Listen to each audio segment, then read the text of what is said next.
Good afternoon, Brazil. Good evening, India. Today we'll have the monthly live of the Brazil-India Association of Knowledge Networks, BRINDARC.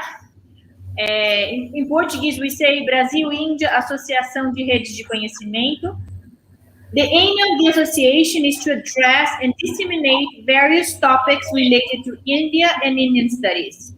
BRINDARC presents a dialogue between Indian civilization with its Asian culture and Indian nation state, seeking to discuss cultural, economic, linguistic, political, religious, gender, and sexuality and caste issues.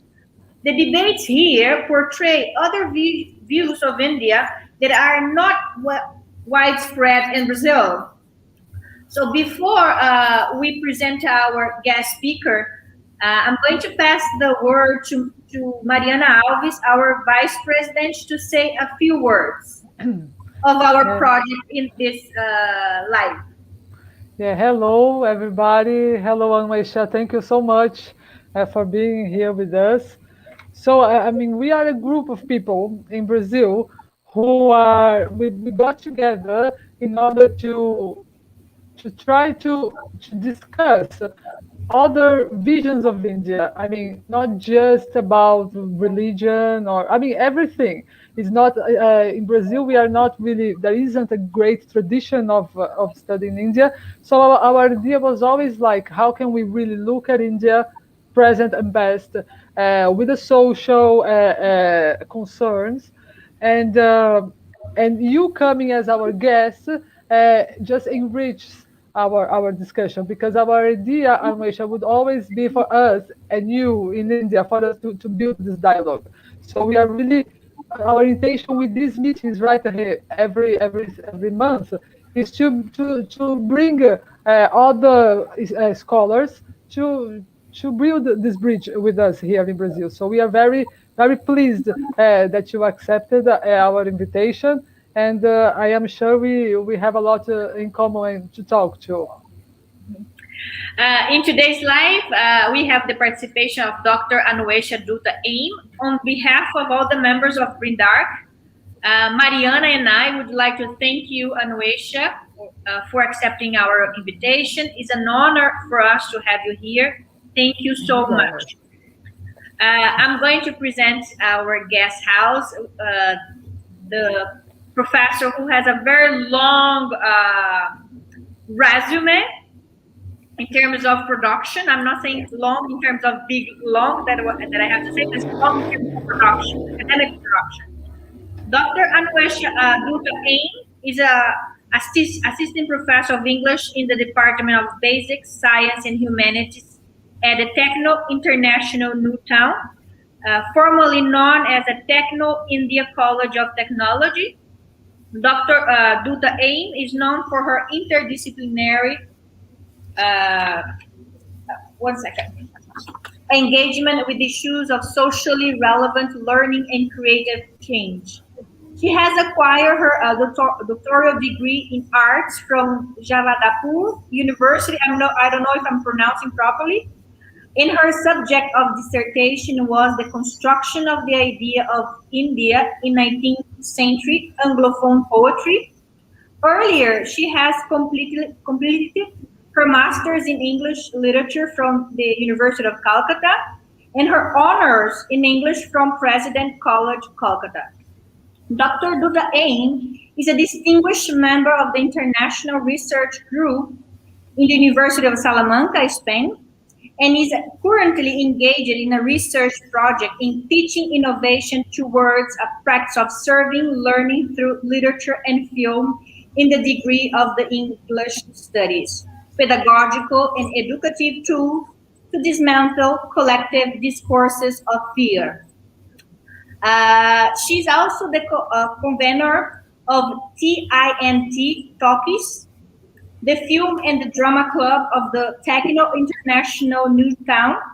Dr. Dutta Aim has also served as a coordinator for organizing seminars in English studies, lifestyle improvement, and youth empowerment.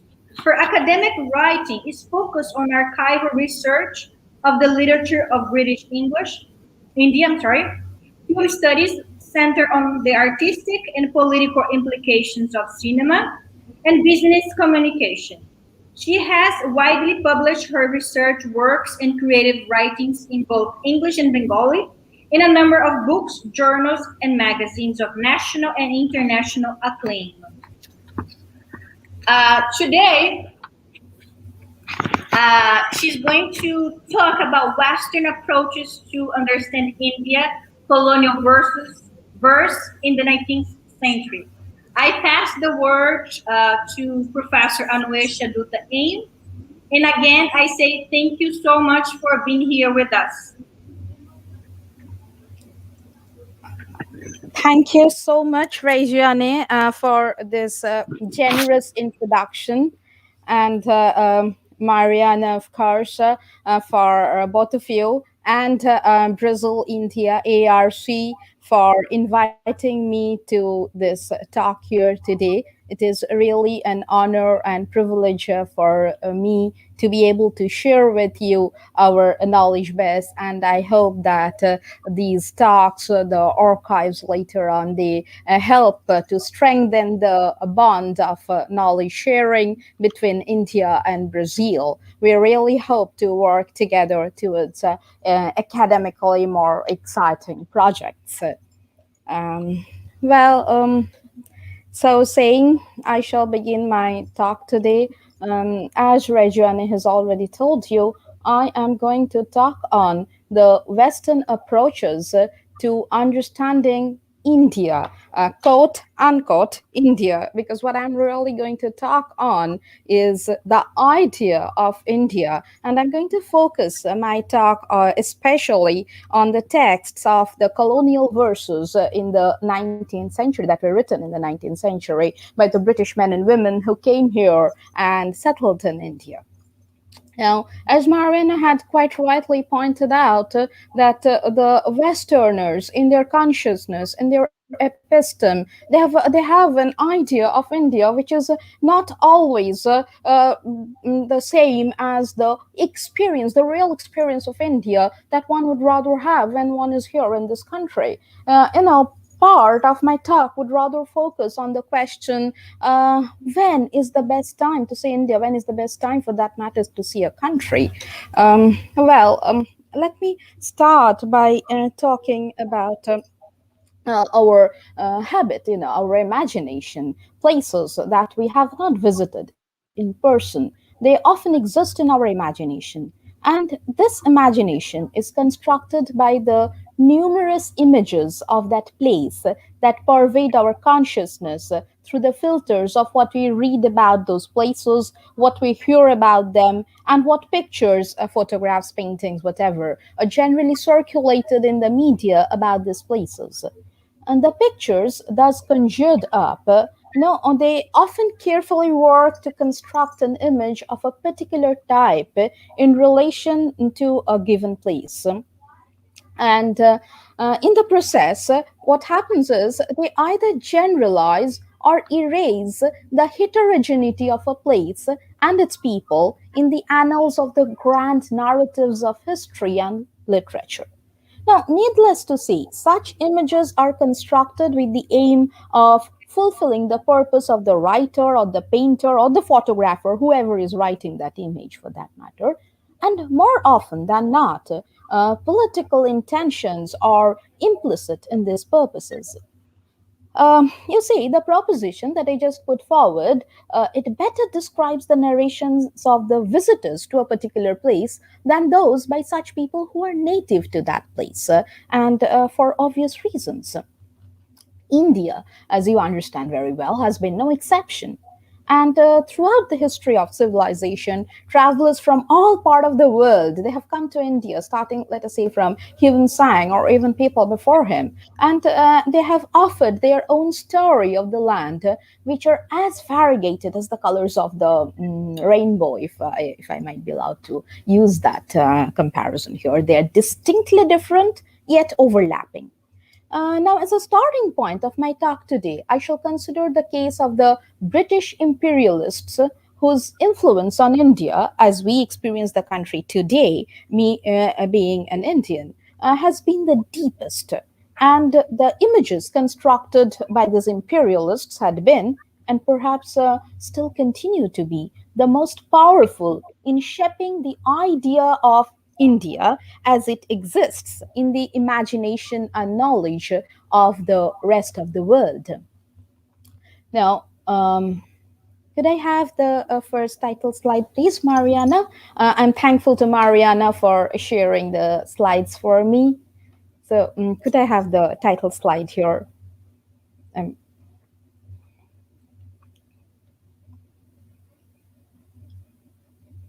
well, as she goes on technically to present to you the first slide, I shall progress with my introduction here.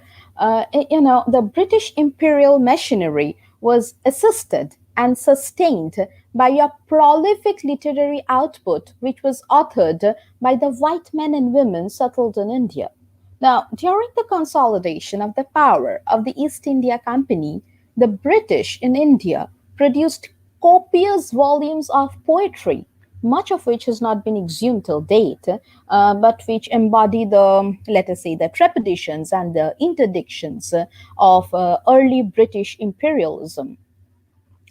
Now, if we can go to the next slide, you would see that we are talking about colonial poetry or company poetry, as this body of texts is often called, and they were composed between the years 1757 to 1857 by poets, some of whom, of course, you have heard about as great administrators, but nonetheless, they wrote poems as well. Warren Hastings, William Jones, Horace Hayman Wilson, John Leyden, James Atkinson, Anna Maria Jones, John Harsford, Bishop Reginald Haber, John Lawson, Thomas Medwin, David Lester Richardson, one of the tallest figures of this corpus of literature, Emma Roberts, Henry Meredith Parker, Honoria Marshall Lawrence, Henry Page, Mary Sears Carshaw, and there's the unidentified E.L., the lady, probably from America, who also wrote verses on India, and many others. I mean, the list could go on and on and on.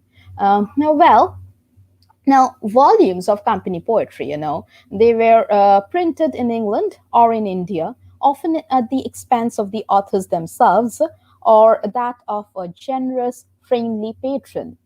In addition, most of these verses written in India were published regularly in the Indian periodicals, literary journals, annuals, monthly registers, newspapers, and such other local publications, let us say.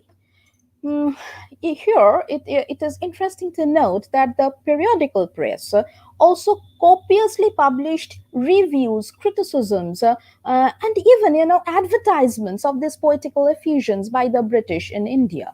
Around the middle of the 19th century here, these verses were also collected and published in anthologies. And anthologies, as we understand them today, is an exceedingly potent literary marker that unify a culture. Judging by the purchase record of book clubs and literary societies and the records of the library holdings and what else, maybe the catalogs of the printed books, yes, I consulted them as well. These poems, they quoted wide readership during the times that they were written, and a close analysis of these poems show that they were not written merely for the entertainment of enterprising administrators, military officers, and their friends and family. Rather, they reveal a somewhat disturbing picture, suggesting sinister political motive and dark ideological intentions behind the corporate poetics of John Company, as the East India Company was often fondly called by its servants and patrons. If we are moving to the next slide here, I would be consolidating whatever I said till now. You see, India. In their poetry. India, you can see within quotes, that is the idea of India, rather, I'm referring to here. India in their poetry was not a geographical area on the earth's surface, nor was it a political territory governed by a set of laws. Neither were the Indian people bound by a shared national feeling or united by common cultural values. India was rather an ideological construct, a frame within which language manipulated memory, a frame that made the colonial experience at once ennobling and alluring for the colonizer. Moving on to the next part of the talk, after Mara was situating the argument that I would like to discuss here today with you all. The next section of my talk, I will call it, as I was saying before, what is the best time to see India? The British set foot in this country towards the end of the 16th century, and their initial motive, arguably, was mercantile in nature. Gradually, trading gave way to complete control over the commerce of the land, and in the process, reshaping the regulations prevalent in the country became imperative. Uh, Gaining such authority over a foreign land, of course, was not easy, and it meant something more crucial: the intervention of the British into the political and administrative order of India. Meanwhile, more and more Englishmen looked eastwards and set sail from Britannica with the hopes of finding their fortunes in an alien territory. The Christian missionary zeal had also started to spread its wings over the country. All these, well, if I might call them so, explorers, all these explorers, they felt the obligation to record their experiences in this country, so that the chronicles serve India as a delectable platter to their folks back in Britain. India had to be presented as the final jewel in the crown of the empire.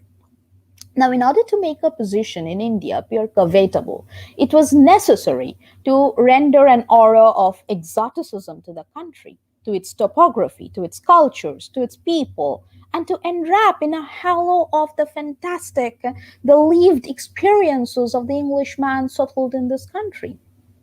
This rendering of the Orient, which bordered on the fantastic and at times even stepped across its limits, was an extremely necessary tool for the Englishman reflexively struggling to settle in the native country and promote their own imaginative idea of India. I would now like to refer to Claude Lévi-Strauss. Yes, the next slide. I was just looking for that. Thank you, Marina, so much. See, then, insidiously, illusion began to lay its snares. I wished I had lived in the days of real journeys. See the full splendor of a spectacle that had not yet been blighted, polluted, and spoiled. I wished I had not trodden that ground as myself, but as Bernier, Tavernier, or Manucci did. Once embarked upon, this gazing game can continue indefinitely. When was the best time to see India? Now, indeed, it is a question that never finds an answer, as was realized quite well by Claude Lévi-Strauss when he was visiting Lahore. Now, when, for that matter, is the best time to see a foreign land? Is it ever possible to see a thing without affecting change in that thing? Perhaps not, for there cannot be any pure observation. As the person is observing a thing, he is simultaneously interacting with it as well, and thereby affecting change in it. Also, at the same time, the observer is changing because of the effect of his observation on himself. Then, and there is the obvious intervention of the intellectual and epistemological, and not to mention the psychological apparatus with which he is mediating or trying to understand his observation. Hence, the enormous difficulty on the part of the historian or sociologist or anthropologist or even the author to record the picture of the culture, the society, the people, the land that he is observing and trying to interpret. Now, Lévi-Strauss offers a remarkable elaboration on the question of the traveler's difficulty in Tristes Tropiques. He argues that every 5 years that he travels back in time, he might, quote, save a custom or gain a ceremony or share in another belief. But you know what happens in the process? He infallibly loses a significant part of the intellectual tools and apparatus that is required to understand it. The anthropologist draws on another significant question of the traveler's observation. As the traveler, in this case the anthropologist Levi Strauss, complains of confronting only a shadow of the past or yearns for a wider and fuller glimpse of the unadulterated state of the land and its people, if ever one such existed, or even as he wonders whether at all such a state ever existed, he is, in all probability, turning insensitive to the reality that is happening around him at the very moment. He realizes that in order to attain any significant level of understanding, it is imperative that the observed and the observer reach a certain depth of dialogue. And no sooner that this dialogue starts, that mutual influence and change begins to occur in both the subjects, the observer and the observed. So, you see, in more ways than one, company poetry forms a subtext of the negotiations of the English men and women with the natives in an alien land when they were still struggling to settle in India and garner profits out of their imperial endeavors. Now, let us focus on the next part of the talk, where I'm going deeper into the construct of India. And I would like to use two adjectives here in the construct. I would like to describe this construct of India as dark and desirable. Well, could we go to the next slide, Mariana, please? Yes, thank you so much.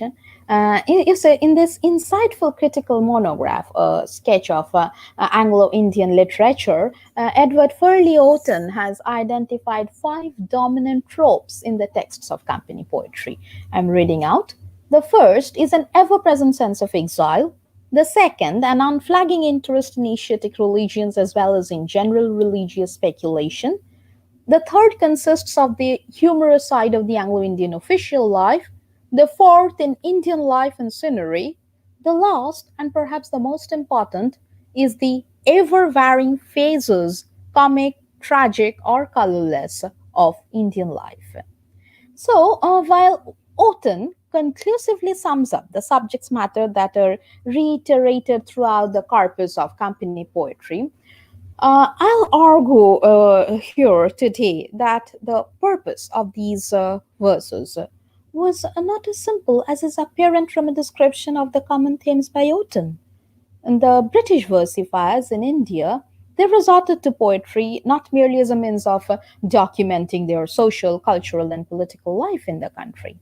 They took recourse to the written word, which, as you understand, has a certain degree of primacy over any other form of representation, as a methodical and organized tool for the ideological construction of the other, which is essential to the discursive strategy of colonial discourses. In the very next slide, you would see that. Could we go to the next slide, Mariana? Yes, thank you so much. I have marked here two very important works, and I shall follow here the formulation of the concepts of other and othering as is propounded by Homi Bhabha and Gayatri Chakraborty Spivak in their works that I have listed here. Spivak's essay, The Rani of Seymour, which appears in the 24th volume of History and Theory, and Bhabha's essay, The Other Question, Stereotype, Discrimination, and the Discourse of Colonialism, in his book, The Location of Culture. Spivak argues that appropriating the colonized land and the colonized people to the image of the other for the white colonizer, a process she terms as othering, occurs not just in official documents or high culture, but it also occurs in everyday interactions between colonialists and the indigenous population in India during the 19th century. Poetry, which was produced in copious volumes and could often be published anonymously in the periodical press or under pseudonym in a collection, quite adequately provided the colonizers a space in the form of the printed word where they quote, and I quote here from Bhaba, where this where they could construct the colonial subject in discourse and exercise the colonial power through discourse. A close textual analysis of the company verses reveal how the British colonizers, who were directly engaged in the process of empire building, and thereby also engaged in the constant efforts of othering India and the Indians, actually gave shape to their ideas, fantasies, fears, and anxieties in the uninhibited expressions that poetry offered. And I argue here today that the representations of India were, in most cases, removed from the actual experiences of the white men in this land. And yet, it is this idea of India that gained currency in the Western consciousness as well as in the Western episteme. And consequently, they generated more discourses, both political and literary, based on the idea of India in particular and the Orient in general, which these early colonizers documented in their travelogues, essays, and chiefly their poems.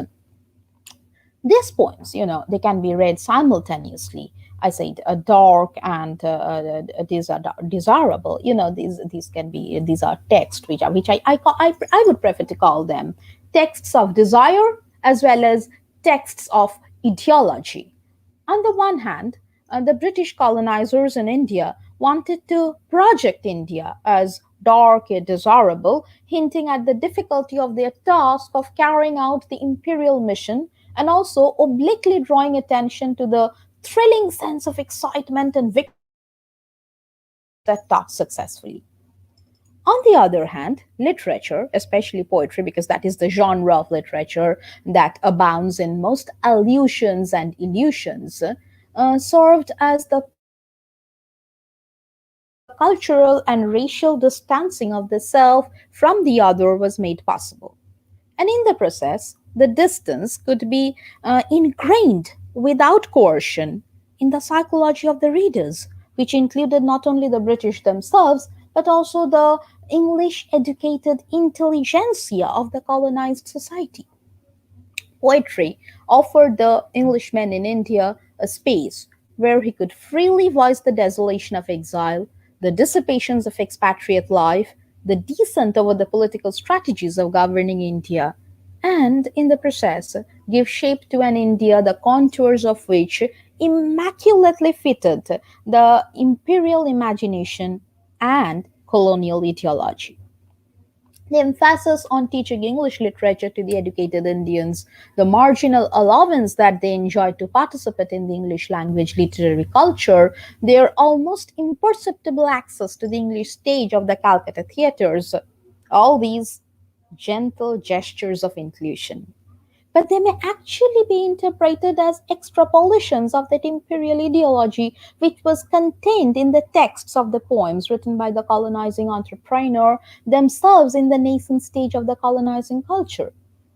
And for the colonial mission to be successful, it was essential for the colonized society to acknowledge the superiority of the colonizer, while at the same time admitting their own subservient quality, thus enlarging and enforcing the distance between the two societies.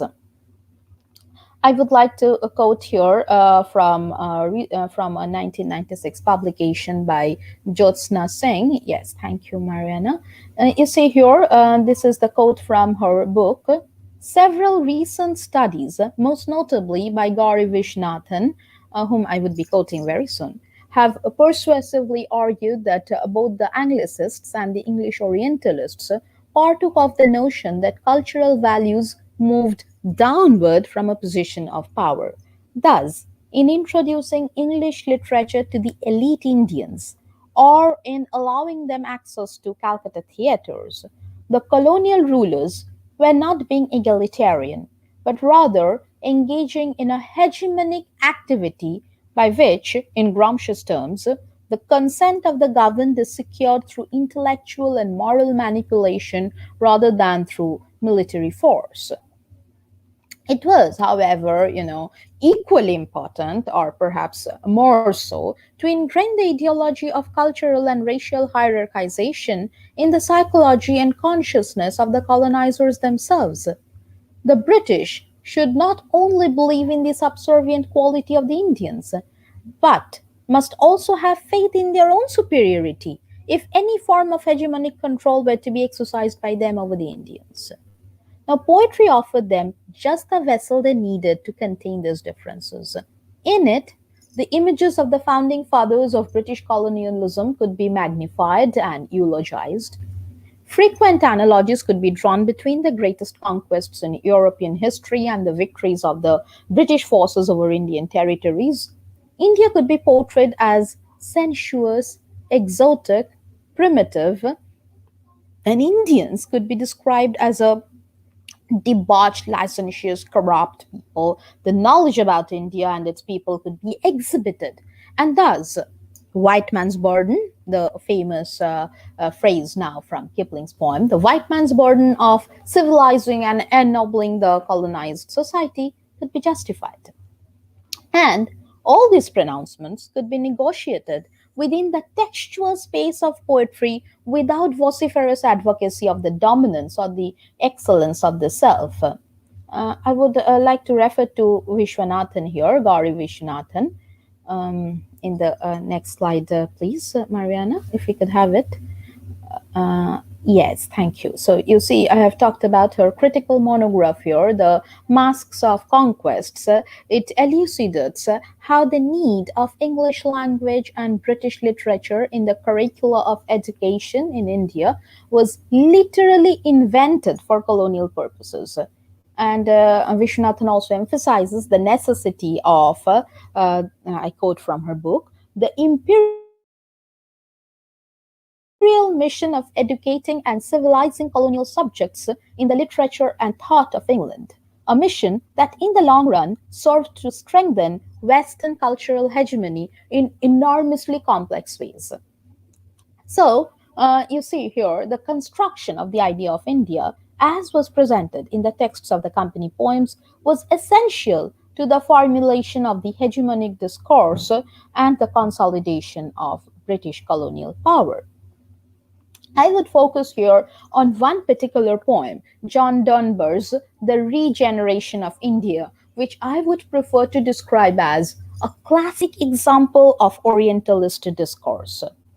My contention that the texts of these poems, which I'm discussing today, are vehicles of the British colonizer's desire as well as his ideology may be theoretically foregrounded by the concepts of latent Orientalism and manifest Orientalism, as was defined by Said.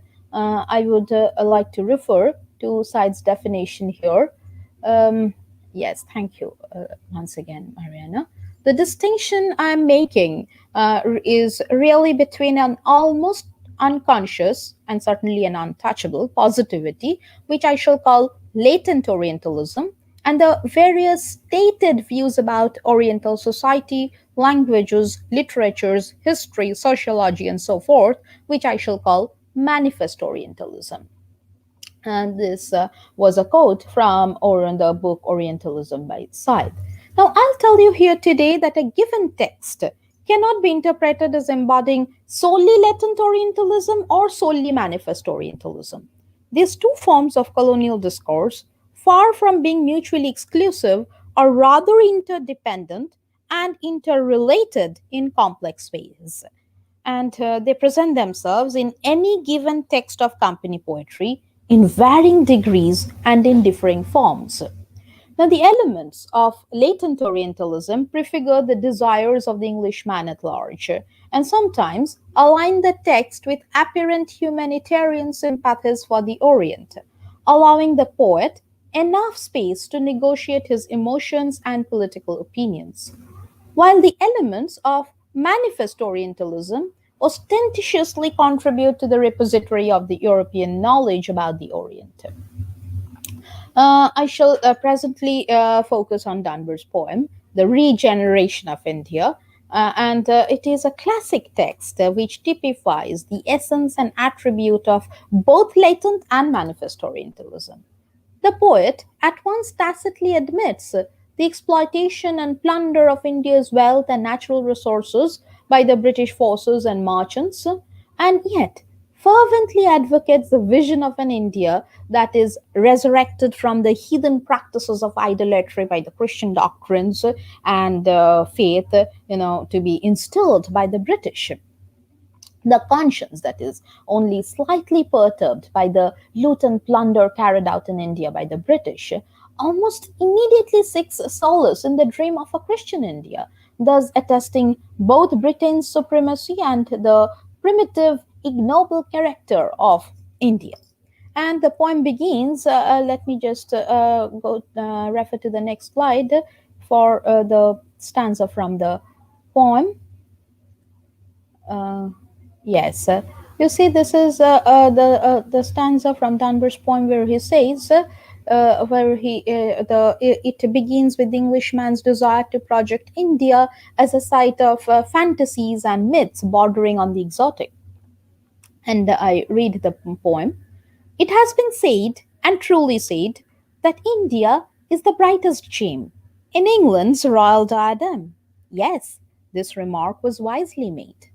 You see here the emphasis of the poet on the attributes of truth and wisdom contained in the statement is an obvious hint at the psychological requirement of the Englishman in India to believe in the supremacy of his colonial enterprise.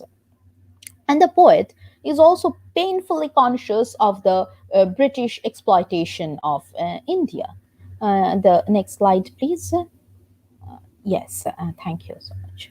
And what return shall England make for all the gold and silk and spice and countless things of costly price, which year by year these vessels take? This feeling of political consciousness and apparent, let us say, compunction, coupled with the portrayal of India as a rich and exotic site, unknown yet knowable. This conjure up the perfect illustration of what Said called latent Orientalism. However, almost instantaneously, as we would see in the very next two stanzas in the next slide, we would see that Dunbar provides an answer to the rhetorical question he asked in the sixth stanza that I just quoted. And the answer, in a way, puts the unease of the colonial entrepreneur to rest and additionally justifies his colonial mission.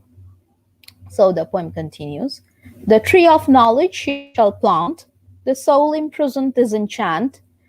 The rich science of the West spreads all its blessings o'er the land.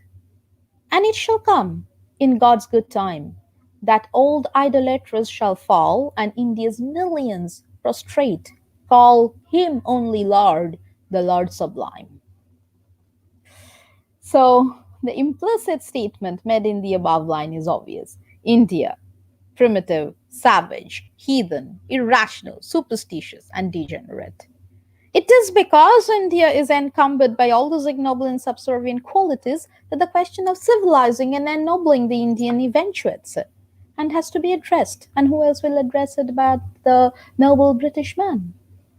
In addition, the pronouncements on the characteristics of India are potent and convincing because it appears from the presentation of the text that Dunbar's purpose was not to comment on the qualities of India, but to express an essentially Christian vision of salvaging the colonized land. So, here on offer are the perfect ingredients of what Said called manifest Orientalism in the form of Dunbar's tacit contribution to the Western receptacle that contained information and knowledge about the Orient, of course, as fettered through Western consciousness and learning. Now, Bhabha offers a brilliant corollary to Said's concept of latent and manifest Orientalism. And I would quote from Bhabha here. He proposes to integrate these two diachronic aspects of Orientalism as is commonly found in the texts that I'm talking about today. If the company poems are read as texts that form part of the colonial discourse, and this is the determinant that is of fundamental import to my talk today, Then we can say that the texts of the company poems and I quote here from Bhabha that in initially setting up an opposition between these two discursive scenes finally allows them to be correlated as a congruent system of representation that is unified through a political ideological intention which enables Europe to advance securely and unmetaphorically upon the Orient. Said identifies the content of Orientalism as the unconscious repository of fantasy, imaginative writings, and essential ideas, and the form of manifest Orientalism as the historically and discursively determined diachronic aspect. So you see, I'm thus trying to appropriate Bhabha's conceptualization of engaging with the alterity and ambivalence of Oriental discourse as an extrapolation of Said's concept of latent and manifest Orientalism. And what I'm trying to do here today is I'm trying to apply it to the poems of John Company, which can be interpreted as texts that were an essential part of the Orientalist discursive formation concerned with exercising hegemonic control over India by the British. Now, you see, I'm moving towards my categorization of Western approaches to India. I would rather rely here on Amartya Sen's categorization. There are three categories that he has been talking of, and this part of my talk, I would prefer to call it the Western approaches to understanding India, the main focus of today's talk, rather. But before I start reflecting on the varied approaches of the West in its perception of India, especially as embodied in the text of company poetry, I would like to draw your interest to two important anthologies published in recent times. I'm talking here of the, I have just marked the two anthologies in my next slide. Could I have that, Mariana, please? Yes, thank you. So you see, these are the two anthologies I'm talking of. Mary Ellis Gibson, the Anglophone Poetry in Colonial India from 1780 to 1913, published by the Ohio University Press in 2011. And in the same year, The Poetry of British India, 1780 to 1905, published in 2 volumes, edited by Marin Ni Flatoy, and this is from London.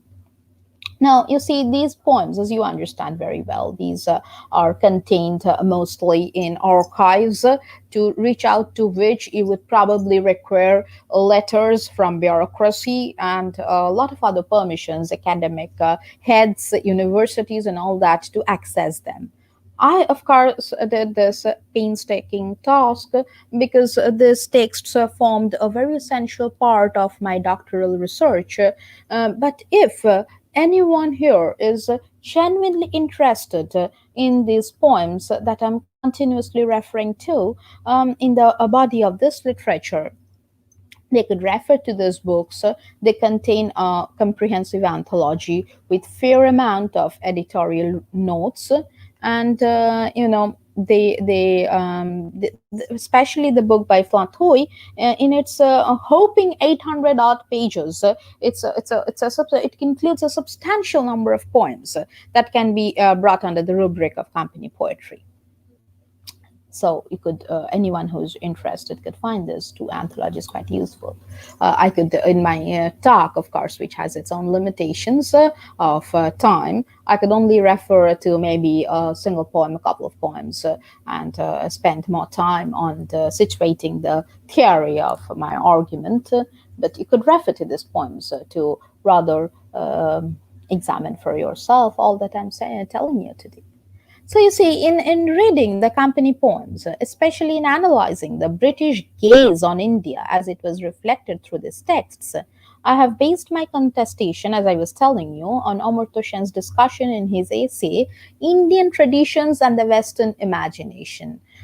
This essay is a part of his book, or the most essential book by Sen, The Argumentative Indian.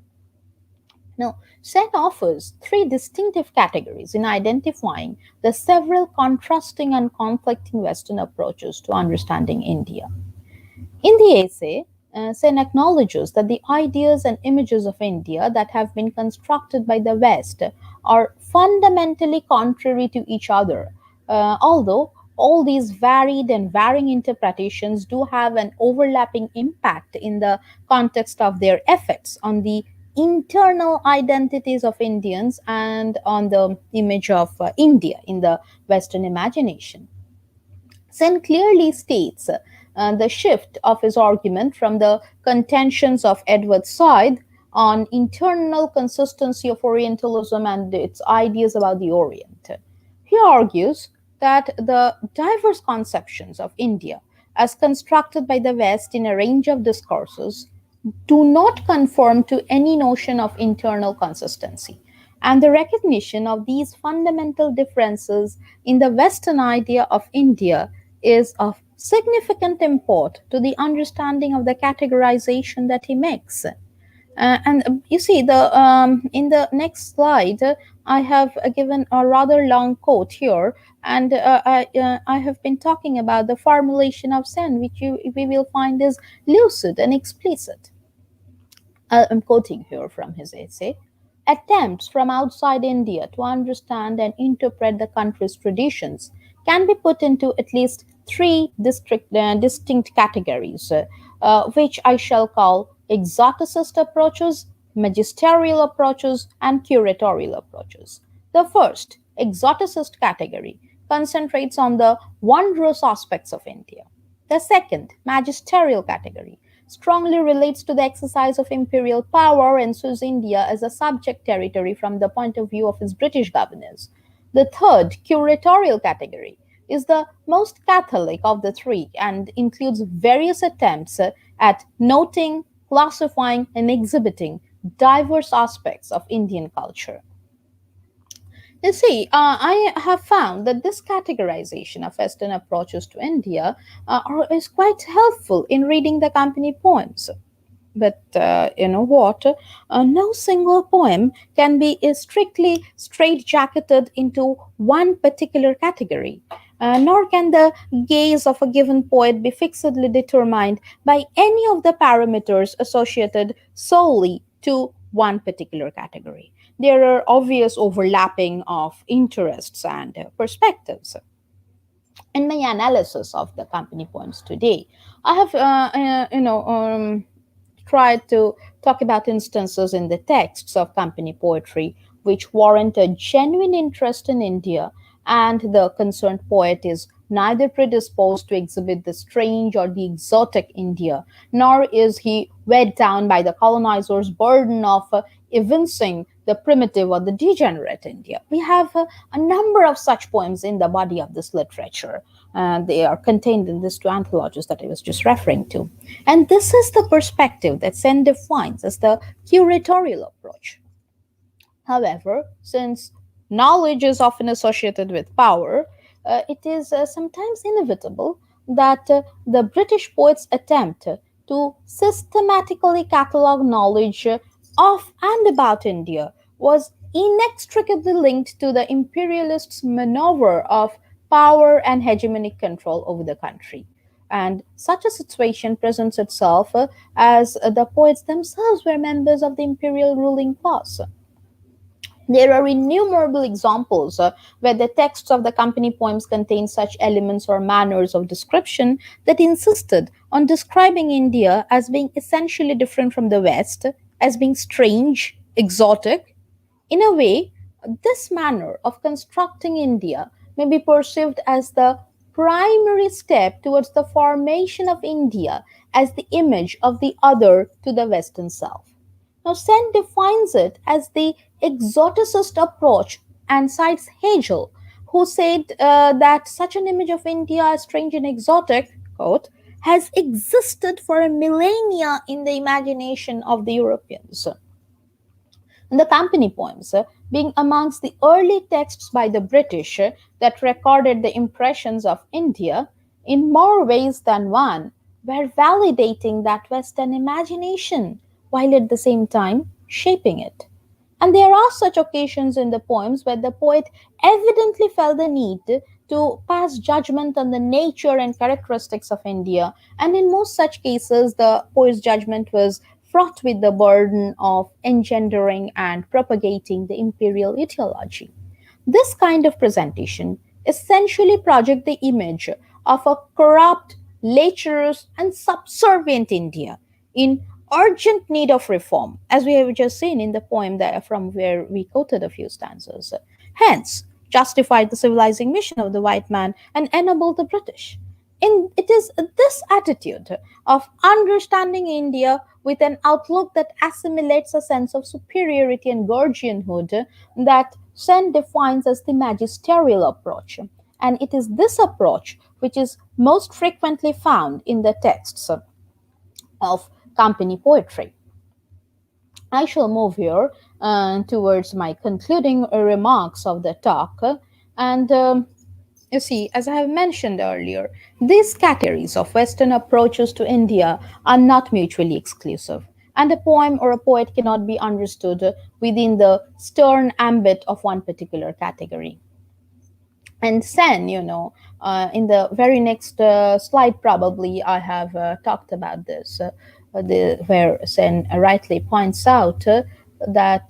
Could I have the next slide, please, Mariana? So that, yes, I can show the audience here that Sen rightly points out that these different approaches have had very diverse impacts on the understanding of Indian intellectual traditions in the West, but concludes judiciously that their overall impact has been to exaggerate the non material and arcane aspects of Indian traditions compared to its more rationalistic and analytical elements. So, Sen's argument that all these Western approaches to India have accentuated the contrasts, rather the commonalities between the West and India, also finds attestation in the texts of the company poems. It is this idea of India in particular and the Orient in general, formed through the texts of the minor poets, that played first fiddle to the writers of the late 19th and early 20th centuries in Europe and America, who never came to India in person, but were writing about or obliquely referring to India or the Orient or any of its obvious qualities. It is therefore important to deconstruct the poetics of the construct of India, the foundation of which was rooted in imperial ideology. And the latter texts, which continued the literary tradition of alluding to or speaking about India, were therefore, in some way or the other, building on that unreal and imaginary construct of India. Thus, it sustained the dreams and motives of the British colonizers. And Sen observes that even though the Raj is dead and gone, the impact of the associated images survive. And so, you see, moving over to the concluding slide here, I would like to conclude by saying that this talk today on the early 19th century company poetry has relevance to the present day Western understanding of India, specifically in the light of this remark, and also because the perception of India in the Western imagination is, like any other perception, a continuous process that builds up on all the previous images and impressions. So, in the many forms of discourses about my own country today, I can still discern how the selective alienation of India form, from a very substantial part of its past, has been nourished by the asymmetrical relationship between India and the West. And oddly enough, or perhaps it is not so odd, it is the rationalist part of Indian tradition that has been affected most by this dialectical alienation. Um, Thank you so much for lending your patient hearing. That is all I had to talk about today. And I hope that I have been able to contribute to fruitfully, to the idea of India as it exists in the consciousness and episteme of Western imagination, the Western approaches to India, as I would prefer to call it. Thank you so much. Thank you, Reggie. And a very special thanks to Mariana for helping me with the slides. Beautiful, my pleasure, my pleasure. Anuesha, that was amazing. I mean, you are so much a part of us right here. If you were in Brazil, Yes, I would be on I your was. case all the time. I would be calling all the time.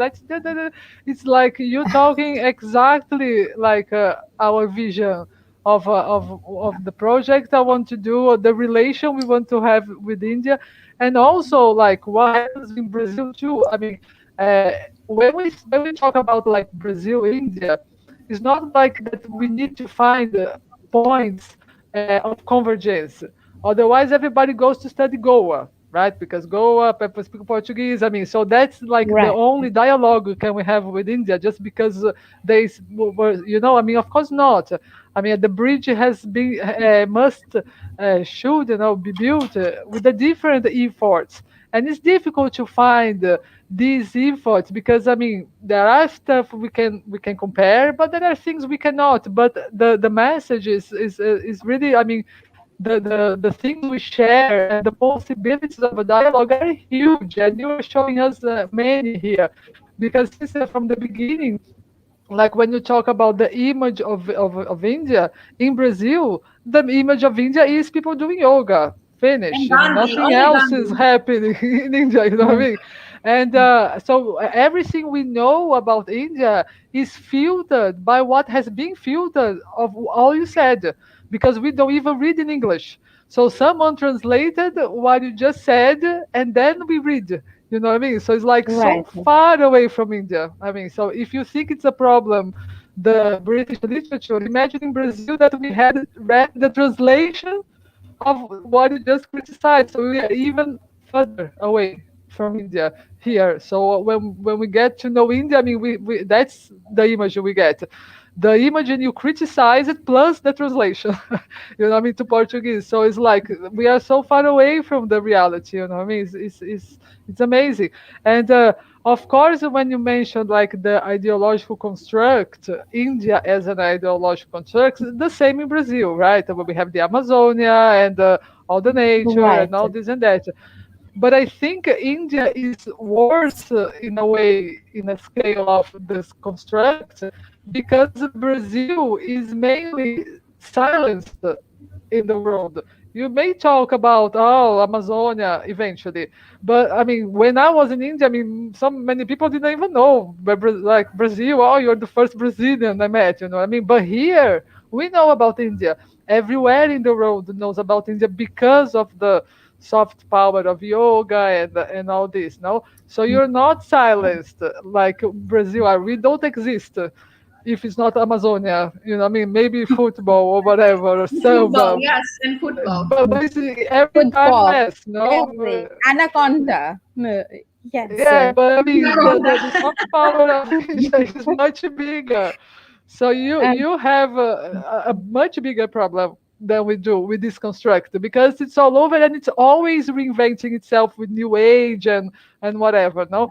So we are here trying to make a dialogue with this India, you know what I mean? What's going on there. And then sometimes, Anisha, here in Brazil, we hear that we don't like India because we say there is problems, because we say that is like you don't like India because you're talking about something that doesn't exist. You know what I mean?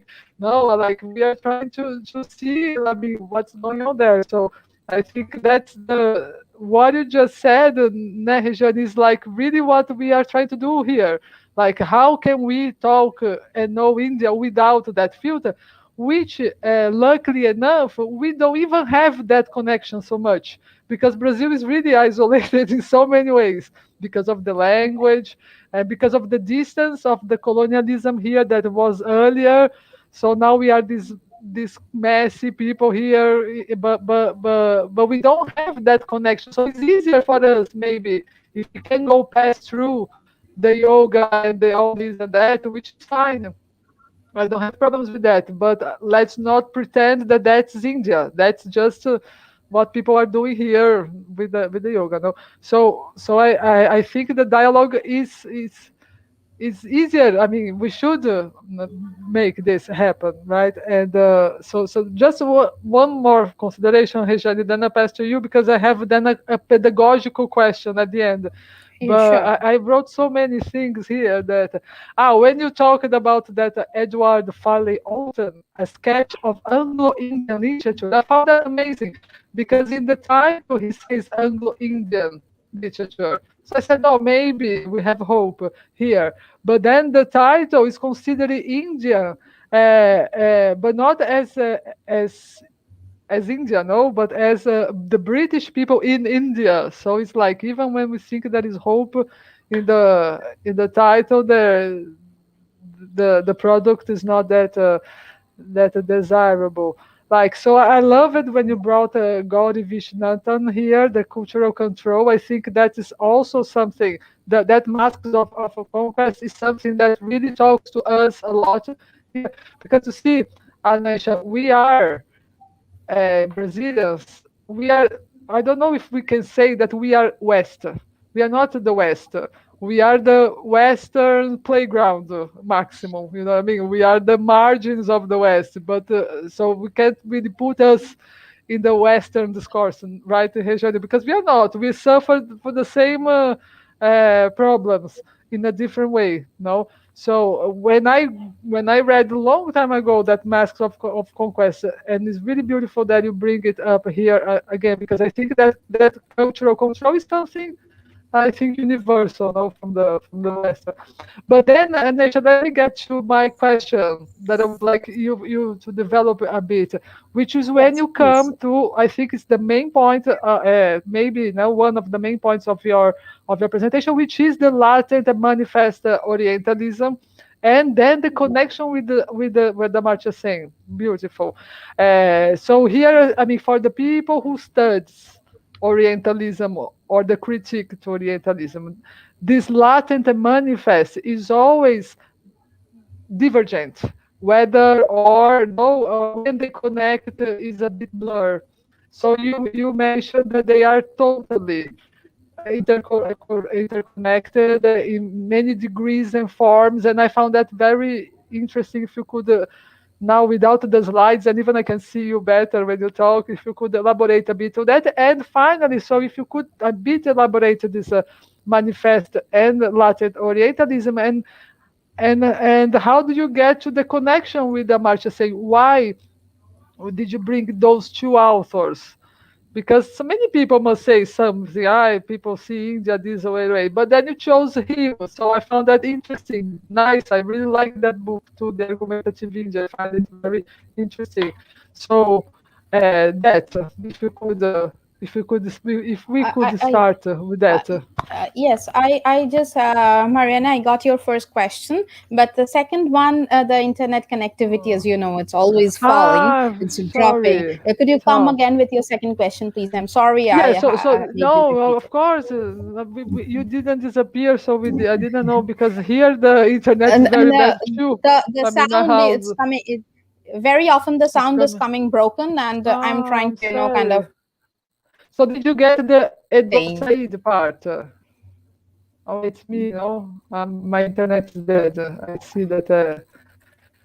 Did you get the first part when Yes, I Said? got the first part Yeah. on sides, latent and manifest Orientalism. Yes, Nice. I And got the that for second was sure. the relation with Amartya Sen. Why did you bring a Sen with the three forms of sin in India that he brings? No, I Oh, don't think yes. he's the only one who has ever made this reading of.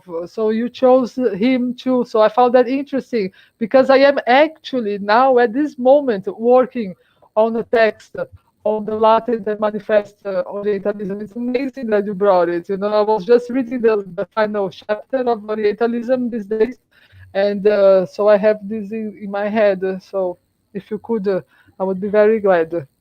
Yeah, sure. Thank you. Thank you so much for the questions. And, Oh, thank I you. must So thank so you. nice. I must thank you for this, for your generosity, and of course, for being so patient and listening to all that I had to say for almost one whole hour.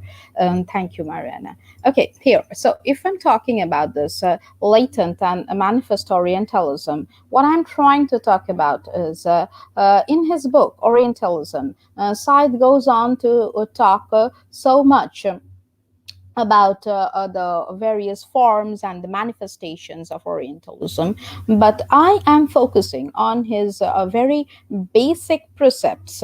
And what I'm trying to tell you is I'm trying to situate this. This distinction that he makes between two forms, two kind of Orientalism, the way the knowledge about the Orient is developed, and I'm trying to situate it in the texts of the company poems as I have read them.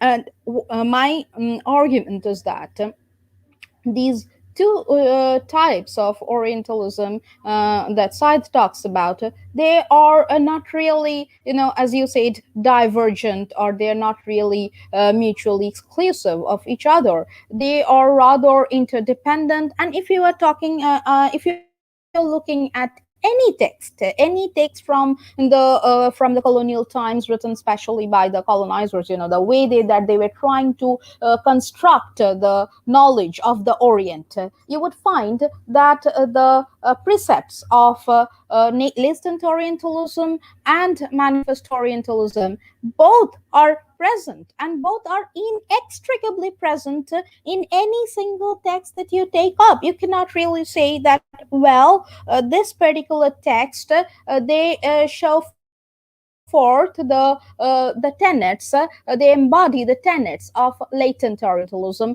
or no, this is a text where I can discern only manifest Orientalism. No, we cannot say a thing like that. It is of course, theoretically you can divide the forms of the different forms of the formation of knowledge about the Orient into so many different types. It's fine.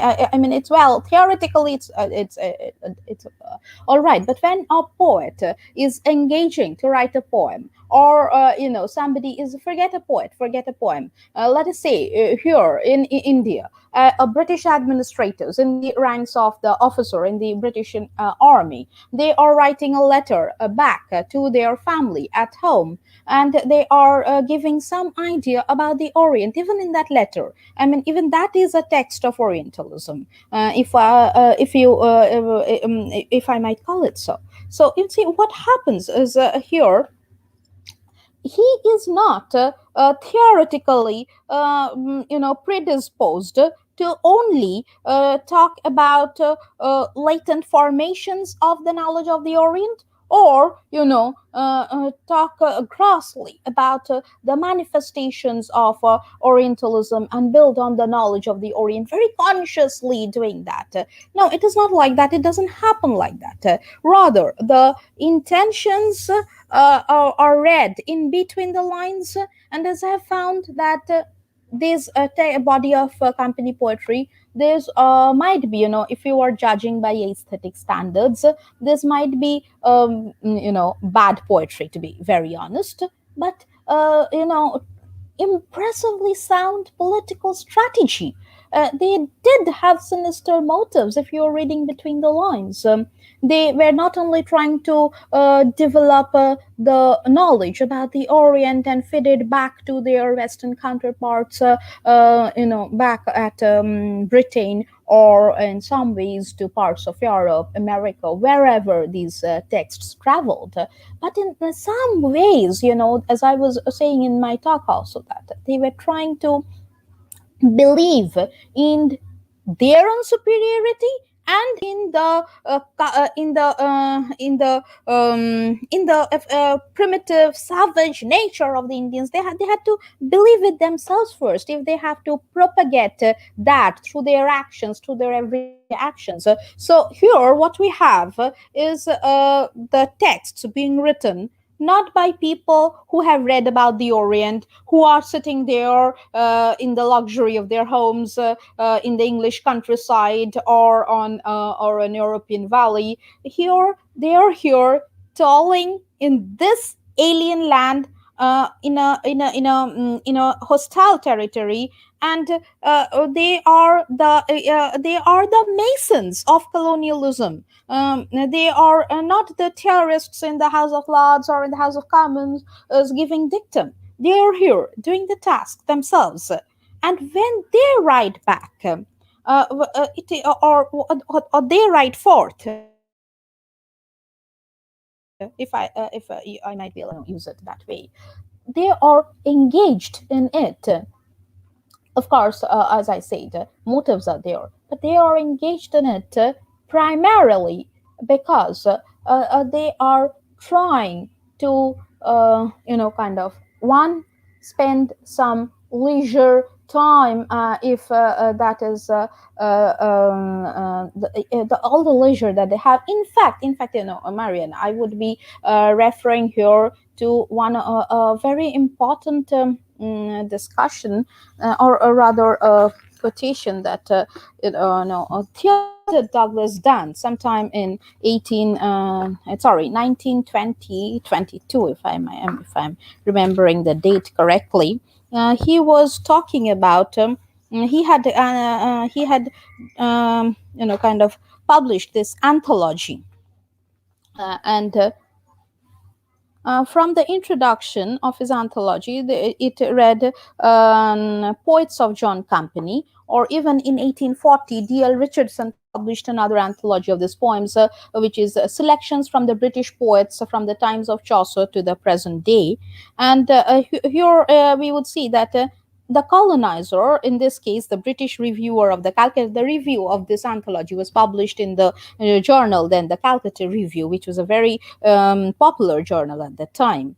And the colonizer himself, the white man, was writing, and he himself answered this question. The question is, why did the formidable colonizer, confident both of his mercantile and martial fortitude as he was, devote so much time, and energy to the pursuit of poetry, and which was apparently of no profit to him? So, and after writing and publishing these poems, and after actively participating in the vibrant literary culture of 19th century British India, why were they neglected in the critical discourses of colonialism? You see, the white man, he was answering the question himself in the Calcutta Review, and I quote here: in India, where literary pursuits so often serve to dissipate the tedious idleness of camp life and to soothe the soul harassed by busy intercourse with the world. So, what I'm trying to tell you is, although that was there uppermost in that was not what we, reading these poems a century and a half later, find in between the lines. There's so much more, and this is where the theorization of a side comes in. And before I move on to my second answer, is that have I been able to, satisfy your curiosity about the aspect of Yes, latent and manifest initially Orientalism? we will need to talk many, many times in the future to keep going Oh, with the sure. conversation. Yes, yes, Anwesha, yes. I knew. I'm sorry to interrupt you Yeah, too. please. I knew that Mariana was gonna be jumping on her chair when she started listening to you Yeah, because I didn't know you, so it was a because surprise for me. I you're was like, speaking the what's same gonna language. happen? Same language, Regiane. We are sisters. No, no, no. Very Yeah, similar. that's why. I don't work with poetry, Anwesh. I studied violence, sociology. Now I'm on the field of water resources and rivers. So, I mean, we do speak the same language, even though I am in a different field Yeah, of we are interest. from Yeah. different field, but Mariana and I, we are leading this debate here in Brazil to decolonize the image that India has in Brazil. A very important one project, yes, and you can count me in. You can count me in. No, I'm there. that's what we're talking about. You know what I mean? Brazilians and Indians together So talking. That's you can all we're come talking to about. Uh, our discussion anytime that you want. You're more than welcome. Like you are going to be our honor Uh, here, honor guest. Or our honor. honor partner, our honor Yeah, partner, because she's I know it's already. at this time we don't have a lot of people following us because it's like middle of the afternoon in a Thursday. right. It's difficult to decide, but it's gonna be there in the YouTube and then Yeah, we're follow gonna people to publish. watch later. But I'm Anwesha, we're sure gonna everybody from publish our group, from the people we your know, talk. Rijane, your talk is going to reverberate a lot in our group. I mean, there will be a lot Oh, of possibilities of interactions and no, it's amazing.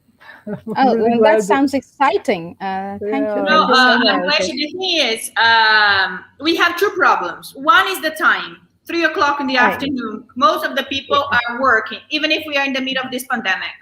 The Yeah, second working thing is the lecture is in English. That's what Yeah. Mariana said earlier. Here, everybody depends on translation.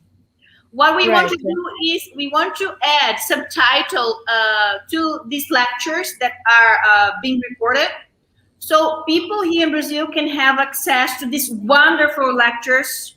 Yours is included here because we don't have material deconstructing this idea of yoga and Gandhi that we have in Brazil. That's I remember last day you were talking to me, vegetarianism. you were referring to Gandhi and yoga also. Honestly, it is here Gandhi and yoga only. In India, all about Gandhi and yoga. Talk about Yeah, I something else. mean, What is India? Yeah, yeah, I what mean, is with all India? the respect to this, you know, I mean, I don't want to be, I mean, I No, we're respect, not against those yeah, people, like exactly. But I we mean, let's believe talk that, about something else. Exactly, yeah, exactly. and Right. we believe that we have to bring different topics besides vegetarianism, yoga, Gandhi, uh, because all the time they whenever they meet us, they say, "Oh, India is another topic. It's caste system." I know caste system is very important, but they Right. come with this stereotype idea of the caste system. And so whenever we are presenting, we try most of the time to bring these other Indias, like you're presenting. Uh, Right. so people have a better understanding of what India is. I'll give another example. This kind of imagery that we have during this pandemic, the image that the media is presenting about India, it's like the worst country ever. I know the situation is not good, but the way they are portraying the pandemic, it's creating this other image of horrible India. Yeah, And we yeah. know how many doctors working on this vaccine. We have lots of people doing great works, but all these images don't come to us. We know because we read in English, we are following the news abroad, but the image that we have here, especially in our main journals, Yeah, it's it's just that horrible. is a chaos. India is like the worst. In shackles. Yes, the worst country that you could ever be in. Yes, that is The the second, hideous. Yeah, the Brazil is the hideous second. picture is presented. Of course, yes. Yeah, Very hideous picture is presented. I yeah, understand it's that, terrible, but terrible. I tell you that that is not all of India. Yes, of course, we have the ugly part. I believe each country has its own ugly Yeah, part, yeah, of but Exactly, course, that yeah. is not exactly. all. Mm, That is yeah, not all.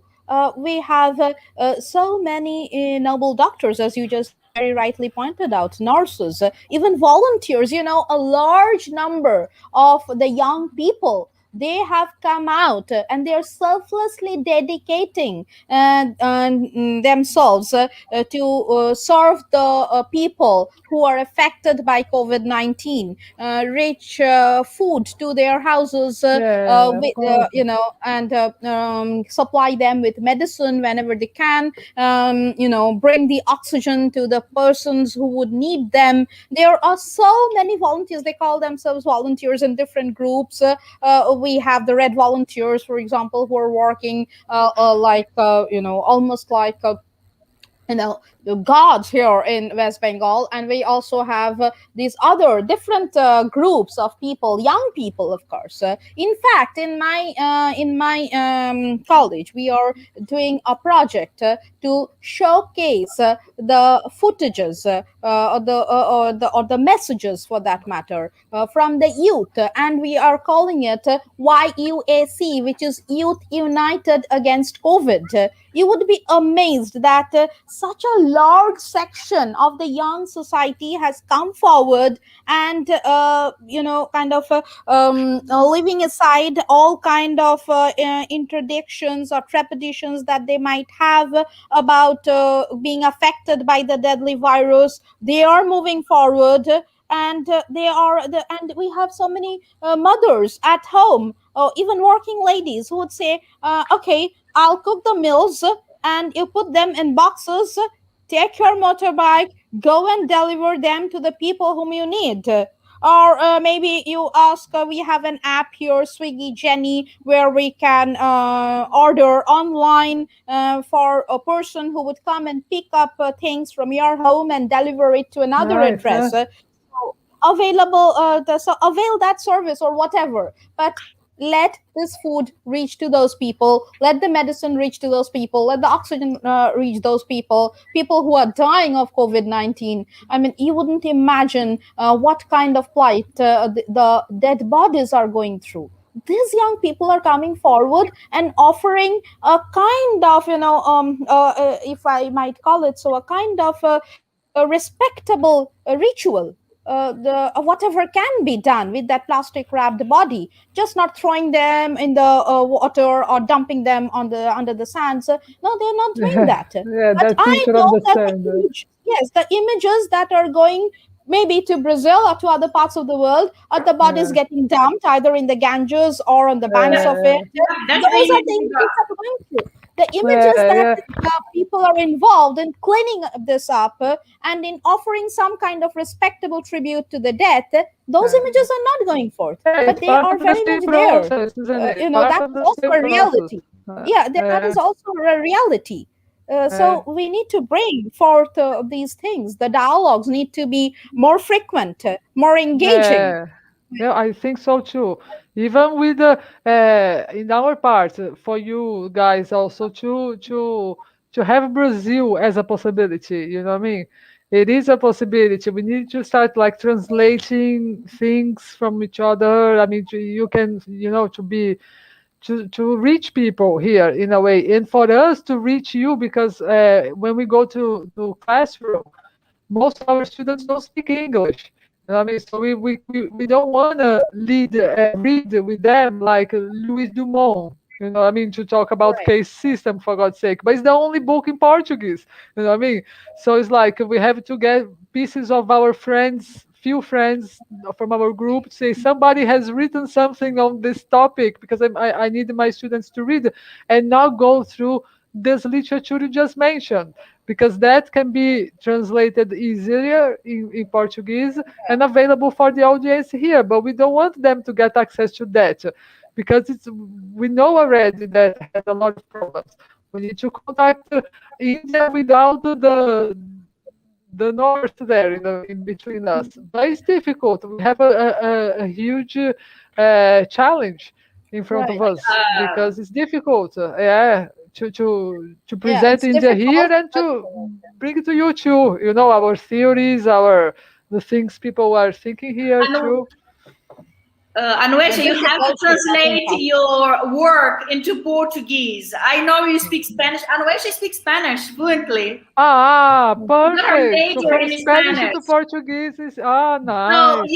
we can do the following, Anwish. As we are working on the same project with Jorge, now I'm also included in that project. So you translate into Spanish, and from Spanish we translate into Portuguese. Yes. Uh, No, easy. Ah, that would be sweet. And I would try to publish some things here. You know what I mean? In Or at journals in least an Brazil. article we can publish Yeah. even from English. You don't have to be from Spanish, but we can translate from English to Portuguese. We Yeah, need but this kind of material. yeah, Spanish is a bit easier for people to understand. No? Yeah, I understand See, because so many neighboring countries speak in Spanish. So yeah, of we course, should that will be learn. easier for the students. Yes, Mhm. I guess we could include a lot of, some translators, if possible, people who professionally do the work of translation in our group, in our project, so that we can have this task done more Yeah, easily, perhaps. Yeah, that's perfect. that's something. That's something we can work Yeah. on. Anuesha, Mm. I know it's already almost 1 o'clock or more than 1 o'clock. Yeah, oh, too Yeah, Podcast. late. it's almost 1 a.m. here in India. I know. Um, So Bad you time. just we can do the yeah, following. You just answer Mariana's second question, and then we yeah, finish sure. here. We see if people are there. We have like still 4 people. If they have any question, let me check. But you can reply Mariana's question, and then we can finish, so you can go to bed. Yeah, but be aware that Yeah, this sure. talk will reverberate in our association. It will, and it's really I'm really glad Rejane brought you into our knowledge, into our Circle. contact. Very glad. In fact, I was having a very bad day today. I'm so happy that we had this nice talk this afternoon because I was really like in a really poor mood. So it really made me feel great, and I'm sure we will. She will come to Brindarke. I mean, we will do stuff together. So if you wanna just Yes, go, of course we do. we can keep talking later. It's 1 o'clock in the morning. Amisha, you've done so much for us already to be Yeah, up let so me just late. answer your second question. Thank you. Pardon me, could you just I mean, in the talk of all these pandemic and And all, the the one second from question, Amartya just saying, I wanted just to hear a bit more because you brought Amartya saying as like a comparison to, or oh yes, addition to yes, Said. Yeah. yes, Omar. Yes, I will be talking about that. Just and give me a moment here. Yes, yes, right.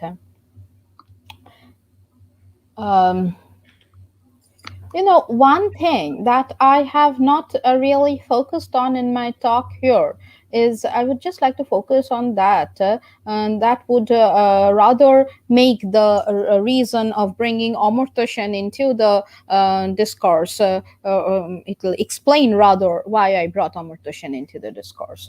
It is that Bhaba, he has also contended that one of the most important strategies of this discursive formation is fabricating and reinforcing stereotypes, which describes India, or for that matter, the Orient, with certain fixed attributes which are all dismissive and disparaging. But something very interesting here, Mariana. The company poetry, they present a picture of colonial discourse that makes infrequent but distinct deviations from the fixed ideological stereotype of India that the rest of the poems in this body of literature so meticulously construct. I'm referring here to to the poems by Honoria Marshall Lawrence, Emma Roberts, as I was saying, the unidentified lady, E.L., Mary Sears Carshore, the poems and the associated paratexts that were written by them. They are delightful departures from the dark, disparaging images of India. They not only deviate from the collective strategy of constructing stereotypes, but they also question such construction by other poets. And What more, I'll tell you that these poets speak of an India that is happy and cheerful, has a glorious past, offers comfort and solace to the expatriate soul, and abounds in natural beauty and natural resources, has a rich cultural heritage, and is inhabited by graceful maidens and industrious men with agreeable demeanor. In this particular sentence that I just said, I can tell you that these words happy, cheerful, glorious, comfort, solace, natural beauty, rich cultural heritage, yes, that is the term, graceful maidens, industrious men, agreeable demeanor, these are all words that I have actually extracted from the poems by these poets that I just mentioned and formed them into a sentence. It's not Yeah. me telling you that these poets say such things. If I had the time, of course, I know that we are, running on a very tight deadline here. But if I had the time, I would read the poems here by E.L. or by Emma Roberts or by Honoria Marshall, and would have shown you that these are also images of India that were being written by the Britishers here in India at the same time when the other people here who were writing Mm. poetry, letters, pamphlets, essays, whatever, on and about India, Yeah. were presenting such different pictures. So I was trying to find out if there is any categorization that have been made on the perception of India by the Westerners. And as you understand, Amartya Sen, although he is, an economist by his, let us say, by his formal training, and that is what he is known for. But he has engaged in discourses relating to historiography, Mhm. history, literature, politics, and so much more. And whatever he has said, when I read his books, that made so much more sense to me than what probably other many other people Yeah. professional or formally trained in anthropology or history were saying, because his was an outlook which was more inclusive. Because maybe because he has a tremendous amount of erudition behind him, it was not a narrowed focused formal training in one particular branch of academics. Yeah. Sense essays of course made more sense to me always. And I came across this essay in his book, The Argumentative Indian, where he is talking about Okay. the tradition that he is here. If I might tell you the exact name of the essay, you would find that. He is just focusing right on what I'm talking about, Indian traditions and the Western imagination. Okay. What I'm also talking about is the idea of India in the Western imagination. And he is contrasting with it the Indian traditions. He's talking about the effect that India in the Western imagination had actually on the Indian traditions, the perception of the self, the perception of the individual, of an Indian here in India because of such constructs of India in the Western episteme. That is what he was talking about. And as you understand, I found them extremely relevant to the body of literature that I was talking about. But do you think, what Marcia saying, do you think he has read Said? Does he mention Yes, of some course. Yes, influence? He yes, does. yes, of course. He mentions Syed, and he also mentions. He of course mentions Syed. When I say that, this is a quote that I'm mentioning from Sen's essay. That Sen he clearly states that the shift of his argument from the contentions of Edward Syed on, and I quote here, the internal consistency of Orientalism and its ideas about the Orient. And he argues that these diverse conceptions of India as constructed by the West in a range of discourses do not conform to any notion of internal consistency. And the recognition of these fundamental differences in the Western idea of India, that is what he says is significant in his understanding of the categorization that he is making. So he is referring particularly to sides Orientalism here, and Very he nice. is in a way, kind of, I wouldn't say directly refuting, but in a way he is departing from the theoretical formulations of side, taking a step further, and trying to put forward his own categorization of the Westerners' gaze on India. Yeah. So later on, of course, I found that as I probably also said in my talk, that no poem, any text, any poem, any text, any letter, any essay, any pamphlet you pick up from this bracket of time, the 19th century or even the 20th century, colonial India, and you cannot kind of place it in a straight jacket. This is exoticist, this is curatorial, this is magisterial. Yeah. You cannot do this. As I say, this is always They all overlapping. mingle. Yeah. Yeah.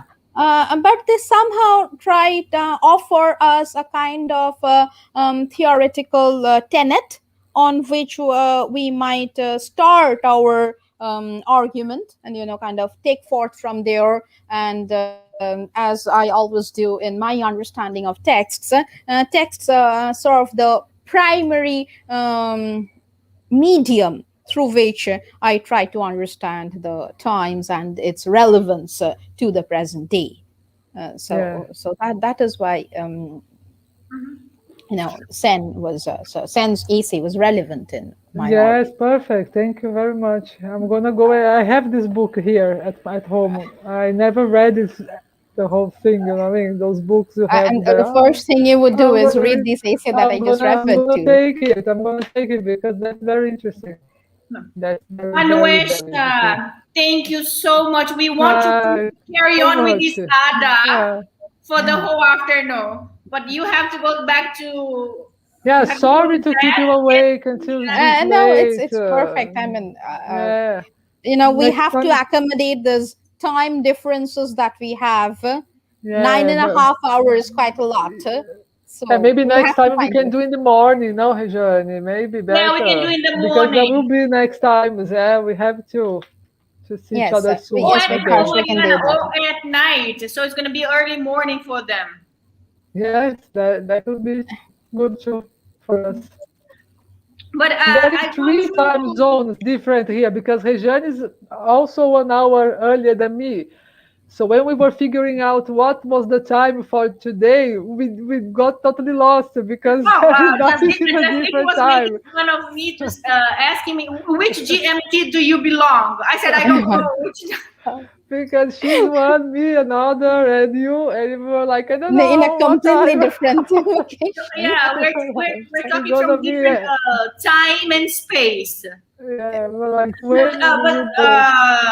it's good that this pandemic made us closer in a way. Like with this Yeah, of Yeah, course. technology, the technology. uh, we Uh, we have We to see also on the bright side of the situation, and to have you Yeah, here we was have if you technology to find the thank bright for that. side, lucky you to find the bright side because yeah. it's I know all it's difficult to darkness. find the bright side, but the bright side is that you have come to Brazil Yeah, in very a good. Yeah, way, in this virtual in a form. way, yeah. Yeah, in this virtual Yeah, form.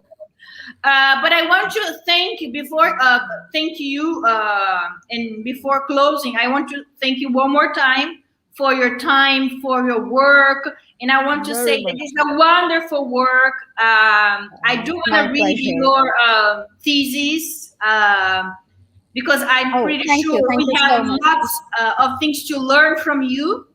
You can send it to us, and I Nah, also, nice. yeah. I also want to thank those who are here, the heroes in the afternoon. Listen to us in English. Thaisa, we have Nicholas, Kakali. I think she's from India. Kakali Ghosh Sakar is there. Jazz was also there. Nobody. I don't know if they want.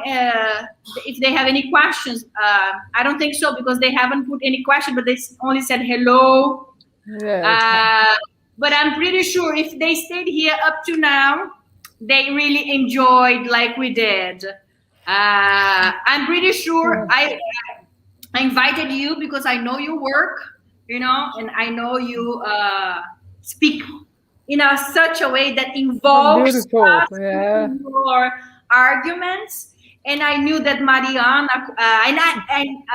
was gonna love you, but I didn't say anything about you to her. I wasn't Oh, I didn't know. to Yeah, I her. was a surprise. I was like, hi, Regiane, because sometimes no. I And mean, then she was saying, what would? "Oh, is she gonna talk about something that I know?" I said, "No, Mariana, don't worry. I'm like, Is she what am gonna I talk gonna about say? And I India?" didn't stop talking. No, I was like, how am I Because gonna say? I How wanted am to I? give this surprise to her. Oh, it was a I wonderful hope it's a surprise. pleasant fun. I hope you Yes, enjoyed super it. nice. A wonderful surprise. It was a really pleasure to meet you. And we shall really The hope pleasure is all mine. we Thank keep you so much. talking. Really, really do. Mm. Really hope that is the beginning for us. We can talk. We shall talk a lot more. Thank you Yes, very much. Yes. Really, really, Yasmin really. is saying that it was amazing your talk. Oh, Thank you so much. We're going to close now, Yes. but we're gonna close this live. We're gonna end this live, but we're gonna carry on with the discussions in our academic exchange. yes, Yes. sure. We will. Yes. Thank you. Thank you, everyone. Thank you so much. Thank you, Brazil India ARC. Finally, thank you Thank once you. again. I'm going to end the broadcast.